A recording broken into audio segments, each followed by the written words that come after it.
And to that extent, so it's kind of good for them to remain illegal aliens as opposed to being legal aliens where they're subject to our welfare program, so that we don't want them to come here to work. I think that this country cannot have a group of workers to remain outside the framework of our laws and our protections.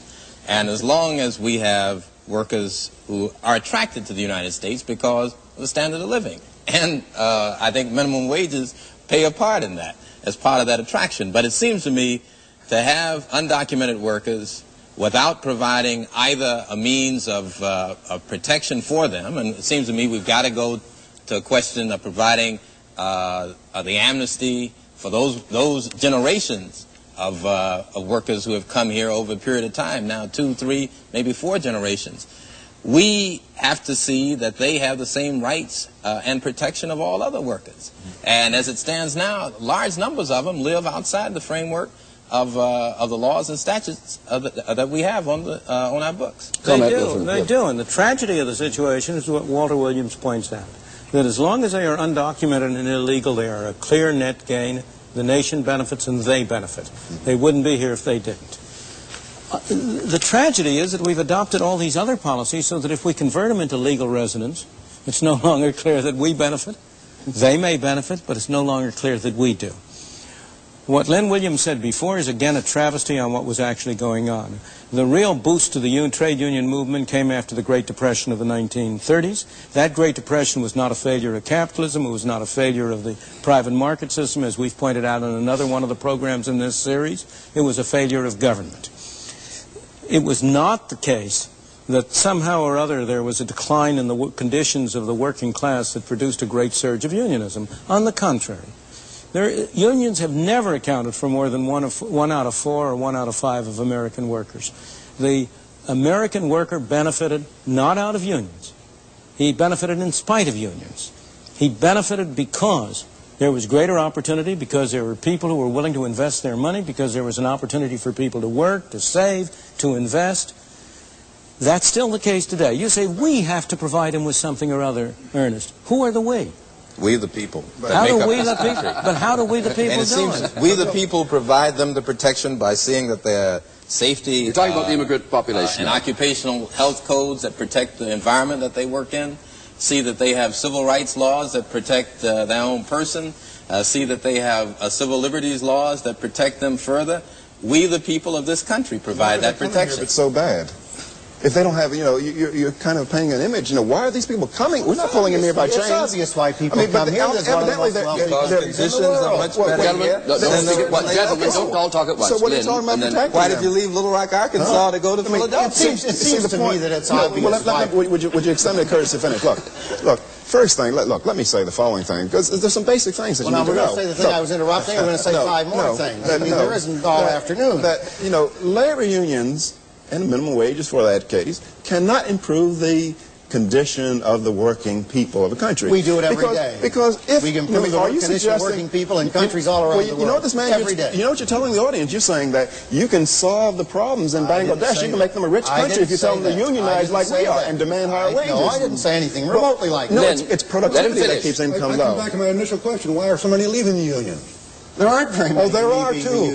I've given you the statistics. You think you rhymed off some percentages. I live in the labor movement. Do you have other percentages? In or on? It's true. In, with, and of course they pay me, of course, and I don't have any objection to that at all. Neither do I. At least we got you a few minutes ago. We got you to get the labor movement up into this century. And I agree with the observation you made. I agree with the observation you made that the industrial union movement, that there was a union movement, came out of the dirty 30s and out of the Depression and grew, and that was essentially an industrial union movement. But I wonder when I hear your commentary on the film and so on about unions and restricting practices and restricting access to industry and all of this, I don't mean it disrespectfly, but I really don't mind being disrespectful. It's all right, I'm used to it. I really wonder if you do understand how the industrial union movement, which is the more recent part of the movement, how it really operates. We're not telling anybody who they have to hire, We're not doing anything about it. Now, let's raise the question, which certainly is dealt with in the film.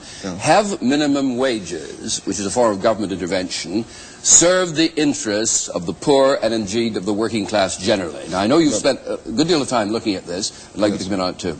Okay, well, at least from the standpoint of teenagers, particularly minority teenagers, the minimum wage law has acted to destroy a number of employment opportunities. For example, back in 1948, the black youth between 16 and 18 had an unemployment rate of 9.4%, and white youth was 10.2%. The labor force participation rates of blacks was considerably higher than that of whites. And with each increase in the minimum wage law, we had the dramatic reversal that we have now. And so the minimum wage law has the effects of saying that if you cannot produce $2.90 worth of goods an hour, you don't deserve a job. But and I don't think you can't look just at minimum wage. You got to look at the relocation of firms.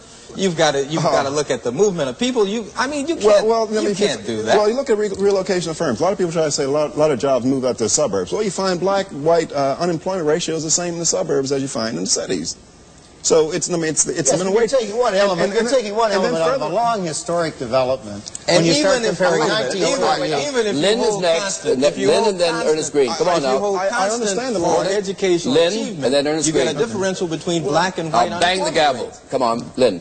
Well, you're taking one element years ago in a situation that's entirely different than we're in today, and drawing some conclusions. That's what's the difference. No, there are many other things that are different. The enormous movement of black people in this country between 1948 and now, you can't just wipe that out. You can't say that's. You certainly can't say that's the minimum wage. But you know, and that has an enormous amount. I want this case made. Has the minimum wage served the interests of the working people of this country?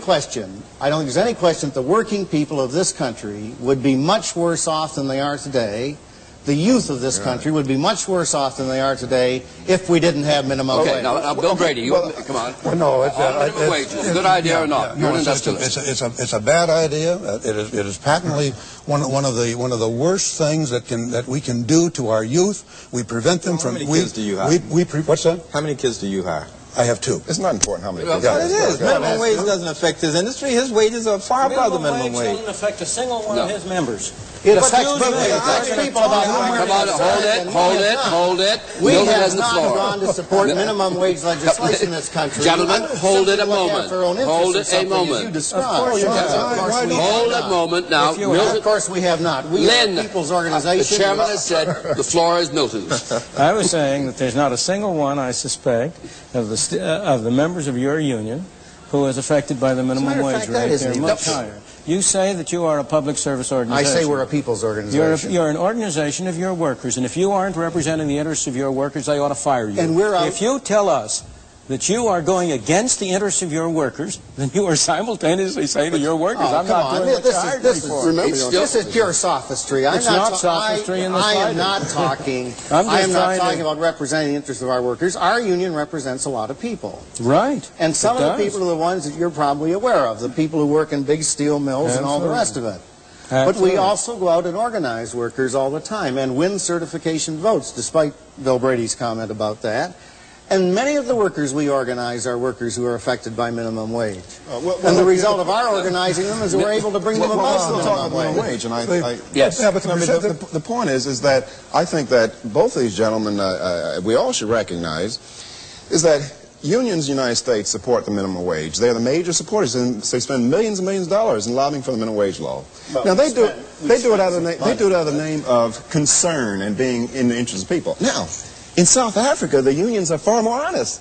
That is, those white racist unions over there, they say we support minimum wages and equal pay for equal work so as to protect white jobs. That is, to protect white jobs from low-price competition. But are you not implying, Walter, that we're white racist unions? No, I'm not saying that. No, I'm saying that it doesn't make any difference about the intent. Walter, the effects are independent of intent. Ernest Green. Well, they have Ben Hooks, the NAACP supports minimum wage. The floor belongs to Ernest. Support minimum wage. Why? They represent middle-class blacks. No. They don't represent the poor blacks on the street. The membership of the NAACP probably and they're owned by by the AFL-CIO. They aren't owned by the AFL-CIO. Well, Order. What kind of a conspiracy says theory order. society you're presenting? I'm going to turn to Milton now. Are you saying then that you would advocate the repeal of minimum wage legislation? Of course.